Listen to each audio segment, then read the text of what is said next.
Hello সবাইকে, সবাই কেমন আছো? আশা করি খুব ভালো আছো। কিন্তু আমি একটুও ভালো নেই। কারণটা দেখো, আমার রুমের অবস্থাটা দেখেছো তো কী হয়ে আছে। আর এটার কারণ হচ্ছে মাত্র কয়েকদিন পুজোর বাকি, আর ভাদ্র মাসে দিন নেই। তাই কিছু জিনিস আমি রোদে দিয়েছিলাম, তো এখন সেগুলোই আমাকে ভাঁজ করে আবার সুন্দর করে শোকেসে তুলতে হবে। আর ঘরটা দেখেছো তো কী অগোছালো হয়ে রয়েছে। আমার কিন্তু অগোছালো ঘর একদমই ভালো লাগে না।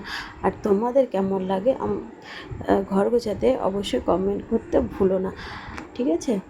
তো দেখো, কথা বেশি বকবক না করে চলো ঘরটাকে একটু গুছিয়ে নিই, জিনিসপত্রগুলো সব তুলে নিই, তারপর অন্য কথা। তো বলো, পুজোর কথা বলতেই মনে এলো যে যেহেতু পুজোর আর কিন্তু বেশি দিন নেই, মাত্র কয়েকদিন বাকি। তো তোমরা কারা কারা শপিং, নিশ্চয়ই আশা করছি সবাই কম বেশি শুরু হয়ে গেছে।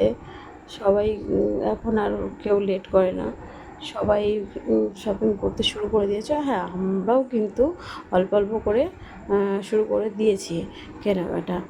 তো আর তোমাদেরকে একটা কথা বলি, তোমরা কে কোথা থেকে আমার ভিডিওটা দেখছো একটা কমেন্ট রেখে যেও, কারণ না হলে আমি বুঝবো কী করে আমার ভিডিওটা কে কোথা থেকে দেখছো বলো তো। যাই হোক, চলো এবার ঘরটা প্রায় গোছানো হয়ে গেছে আর ভীষণ টায়ার্ড লাগছে। তো ঘরটাকে কমপ্লিট করে এবার করতে হবে রাতের খাবার। রাত্রে কী খাবার করা যায়? তো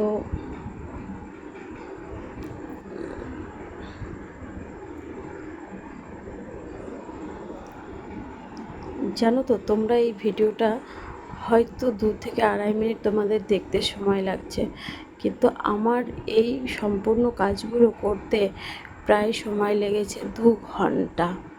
তবুও তোমরা বন্ধুরা কেউ একটু লাইক কমেন্ট করতে চাও না, কেন জানি না। সবাই আমরা শুধু একটা ভিডিও করলেই তো হয় না, ভিডিওটার এডিটিং করতে হয়, ভয়েস ওভার দিতে হয়, তারপর সেই ভিডিওটা কমপ্লিট হয়। তবুও তোমরা জানি না কেন লাইক কমেন্ট করতে চাও না। যাই হোক, যদি আমার ভিডিও তোমাদের ভালো লেগে থাকে তাহলে অবশ্যই কিন্তু লাইক কমেন্ট শেয়ার করতে ভুলো না। আর হ্যাঁ, ফলো দিয়ে পাশে থেকো, যাতে আমার পরবর্তী ভিডিওগুলো সবার আগে তোমাদের কাছে পৌঁছে যায়। যাই হোক, অনেক বকবক করে ফেললাম।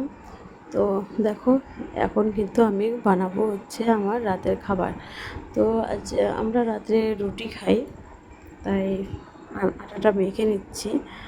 আর তো রুটি খেতে কে কে পছন্দ করো অবশ্যই কমেন্ট করো। আর সবাই খুব ভালো থেকো, সুস্থ থেকো, আর ভালোবেসে পাশে থেকো। টাটা।